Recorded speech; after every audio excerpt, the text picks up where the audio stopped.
अस्सलाम वालेकुम दोस्तों, मैं हूं आपके साथ आयशा और आप देख रहे हैं खबरी मीटर। तो दोस्तों, इस वक्त की 3 बड़ी खबरें मैं आपको बता दूं।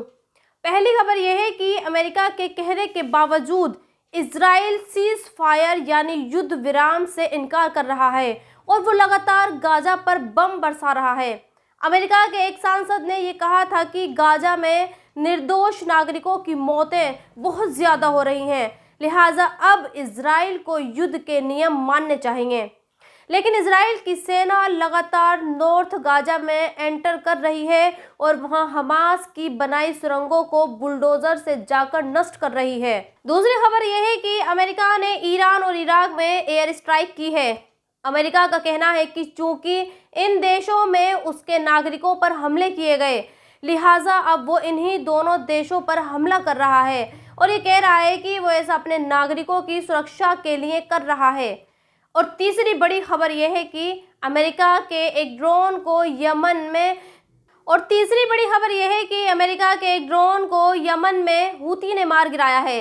यमन का ये कहना है कि चूंकि ये ड्रोन उसके एयर स्पेस में मंडरा रहा था, लिहाजा उसने उसे मार गिराया, जबकि अमेरिका ये कह रहा है कि उसका ये ड्रोन यमन के एयर स्पेस में नहीं था। यहाँ आपको बता दें कि यमन का हूती, जिसे अपने देश का मीडिया एक आतंकवादी संगठन कहता है, वो फिलिस्तीन के समर्थन में इजराइल पर हमले कर रहा है।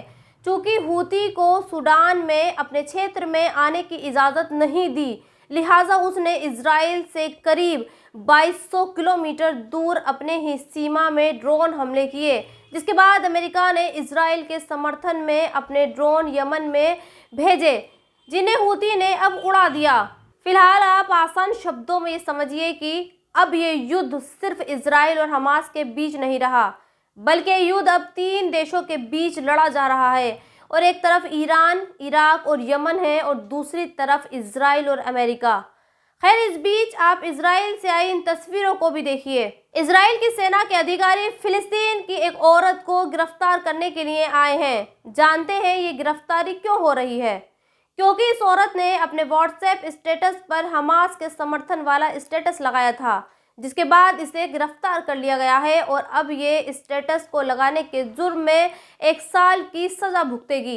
क्योंकि इजराइल ने एक नया कानून बना दिया है और वो कानून ये है कि जो हमास का समर्थन करेगा उसे कम से कम 1 साल की सजा मिलेगी।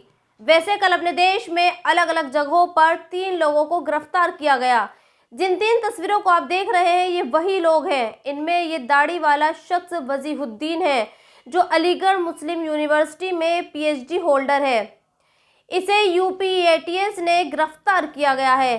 Special DG law and order Prashant Kumar का कहना है कि वजीहुद्दीन आतंकवादी संगठन आईएसआईएस से जुड़ा था और वो अपने आईएसआईएस हैंडलर के साथ मिलकर किसी बड़ी साजिश को अंजाम देने वाला था। इसके अलावा झारखंड की एंटी टेरर स्क्वाड ने भी 2 मुस्लिम लोगों को पकड़ा है।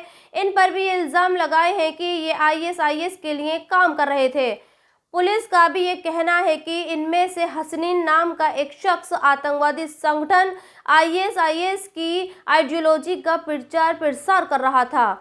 झारखंड एटीएस का ये कहना है कि इसने खुद ये कबूल किया है कि ये आईएसआईएस से जुड़ा था और उसके लिए काम कर रहा था।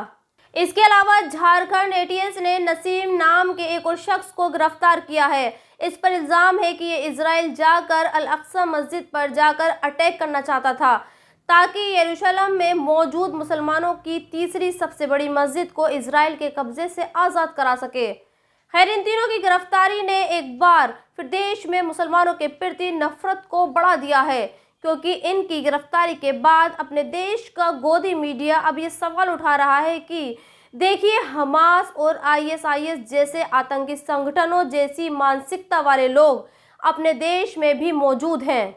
इजराइल तो हमास का खात्मा कर देगा, लेकिन हमारे देश में आतंकवाद वाली मानसिकता के लोगों को खात्मा कैसे होगा? खैर, भले ही अपना देश इजराइल के द्वारा किए जा रहे नरसंहार और जेनोसाइड पर आंख मूंद कर विश्वास करता रहे, लेकिन हकीकत यह है कि दुनिया के कई मुल्क लगातार फिलिस्तीन में जो लोग मारे जा रहे हैं उसे बेगुनाह समझते हैं और उन्हें ये लगता है कि इजराइल इंसानियत को मार रहा है।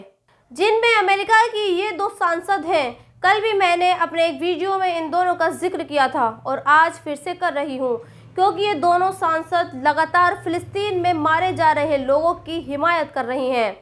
और सिर्फ यही नहीं, बल्कि स्पेन की एक मंत्री लोन बेलारा ने भी ये कहा है कि गाजा में इजराइल जो कर रहा है वो जेनोसाइड है। इस मंत्री ने यह भी कहा है कि इजराइल के इस नरसंहार पर यूरोपियन यूनियन यानी ईयू की खामोशी उसे भी उतना ही गुनाहगार बनाती है जितना इजराइल है। खैर, आगे बढ़ते हैं और बात अपने देश की करते हैं। नीतीश कुमार के बिहार विधानसभा में महिलाओं के बारे में दिए गए बयान की चर्चा अब अमेरिका में भी हो रही है। मेरी मिलबैन नाम की एक सिंगर ने एक वीडियो पोस्ट किया है और ये कहा है कि अगर वो भारत की नागरिक होती तो बिहार आती है और नीतीश के खिलाफ मुख्यमंत्री पद के लिए चुनाव लड़ती। उन्होंने पीएम मोदी की भी तारीफ की। खैर, मैं इस मामले में ज़्यादा कुछ नहीं कहूँगी और ना ही नीतीश की पैरवी करूँगी, लेकिन मुझे ऐसा लगता है कि बीजेपी के पूर्व नेता और 1983 वर्ल्ड कप की विजेता टीम के क्रिकेटर कीर्ति आज़ाद ने भी जो बात चंद तस्वीरों के कही है वो बड़ी ही शानदार है। अपने देश में कोई विरोधी महिलाओं का अपमान करता है या फिर उनके बारे में कोई अपमानजनक बात कहता है तो बीजेपी का खून खौल जाता है, जैसे कल हुआ। पीएम मोदी ने अपनी एक इलेक्शन रैली में ये कहा कि नीतीश ने महिलाओं के बारे में जो कहा उससे देश का नाम खराब हुआ है। लेकिन मोदी जी, बिल्किस बानो के बलात्कारियों को जब माफ किया गया और उनका स्वागत किया गया तब देश का नाम खराब नहीं हुआ। जब महिला पहलवानों के लाख कहने के बाद भी उन्हीं धरने से उठा दिया गया, उन्हें ही जेल में भेजने की तैयारी कर ली गई, तब देश का नाम बदनाम नहीं हुआ। मणिपुर में 2 महिलाओं को नंगा करके घुमाया गया, तब देश का नाम बदनाम नहीं हुआ। लेकिन नीतीश ने ये कह दिया कि अगर महिलाएं पढ़ी लिखी होंगी तो वो कम बच्चे पैदा करेंगी। इसमें आपको अश्लीलता लग रही है, इसमें आपको देश की बदनामी का डर सता रहा है। खैर, आगे बढ़ते हैं और बात एक और दोहरी मानसिकता की करते हैं। आप इस हेडलाइंस को देखिए। कल एक 60 साल के पुजारी ने एक 2 साल की बच्ची का बलात्कार किया। किसी भी वेबसाइट ने उस पुजारी का नाम नहीं बताया, लेकिन 2-3 दिन पहले जब एक 60 साल के मुस्लिम शख्स ने 9 साल की बच्ची का बलात्कार किया तो सभी वेबसाइट ने उसका नाम बताया और ये कहा कि देखिए, मोहम्मद नाम के शख्स ने ऐसा किया। मैं ये नहीं कहती कि जिस पीर नाम के शख्स ने 9 साल की बच्ची का बलात्कार किया उससे छोड़ दिया जाए, बल्कि मैं ये चाहती हूँ कि उसे फांसी की सज़ा होनी चाहिए ताकि आगे कोई ये ना कर सके। लेकिन अपने देश में बात कोई क्राइम की नहीं करता। उनको क्राइम को तभी छोटा या बड़ा दिखता है जब उसमें कोई उर्दू नाम वाला शख्स शामिल होता है। खैर, आगे बढ़ते हैं और आपको यूपी की 2 और बड़ी खबरें दिखाना चाहती हूँ। पहली खबर यह है कि आज यूपी के चीफ मिनिस्टर राम मंदिर के लिए एक कैबिनेट की बैठक करने जा रहे हैं। इस बैठक में राम मंदिर की तैयारियों पर चर्चा होगी। और दूसरी खबर यह है कि बीएचयू की जिस छात्रा के बारे में ये कहा जा रहा था कि वो अपने साथ हुए दुष्कर्म के बारे में झूठ बोल रही है, वो दरअसल अब सच साबित हुआ है और इसका खुलासा पुलिस ने किया है। आईआईटी बीएचयू की इस छात्रा ने पुलिस में एक बयान दिया है और ये कहा है कि उसके साथ बाइक पर आए 3 लड़कों ने छेड़खानी की, उसको नंगा करके उसका वीडियो बनाया, उसका प्राइवेट पार्ट में हाथ डाला। सोचिए, ये अपने देश का हाल है, ये उस यूपी का हाल है जिसके बारे में ये कहा जाता है कि जहां लड़कियां सबसे ज़्यादा सुरक्षित हैं। लेकिन इस खबर के बारे में कोई कुछ नहीं बोलेगा और ना ही इस पर पीएम मोदी को ये लगेगा कि इससे देश का नाम खराब हो रहा है।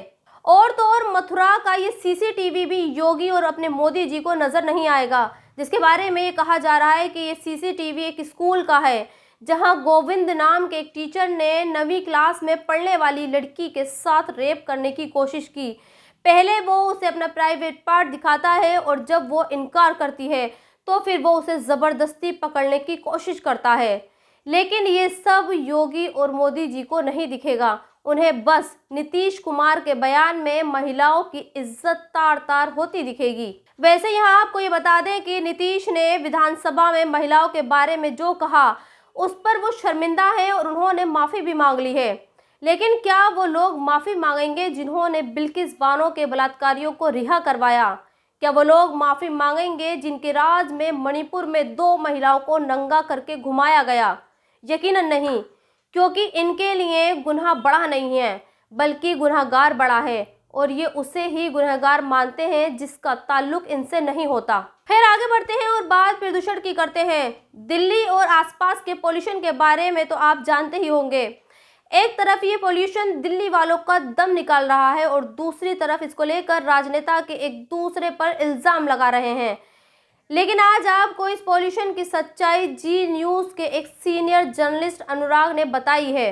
दरअसल अनुराग का ये कहना है कि दिल्ली में पोल्यूशन की एक जो सबसे बड़ी वजह है वो है पड़ोसी राज्यों में पराली का जलना, और ये पराली पंजाब और हरियाणा दोनों ही जगह जलाई जा रही है। लेकिन हरियाणा की सरकार ये पराली ना जले इसके उपाय ढूंढने के बजाय ये तरीका ढूंढ रही है कि कैसे बस उसके राज्य में जलने वाली पराली की तस्वीरें सैटेलाइट की नज़र से बच जाएं, और इसलिए वो हरियाणा के किसानों से ये कह रही है कि वो पराली दोपहर 3 बजे के बाद जलाई जाए ताकि पराली जलने की तस्वीरें सैटेलाइट में कैद ना हो सकें।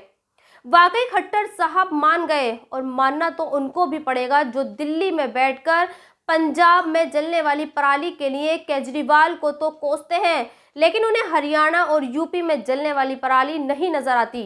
तो दोस्तों इस वीडियो में इतना ही। आप भी अपनी राय कमेंट्स बॉक्स में लिखकर मुझे ज़रूर बताएं, और अगर अब तक आपने खबरी मीटर को सब्सक्राइब नहीं किया है तो प्लीज़ सब्सक्राइब ज़रूर कर दें। शुक्रिया।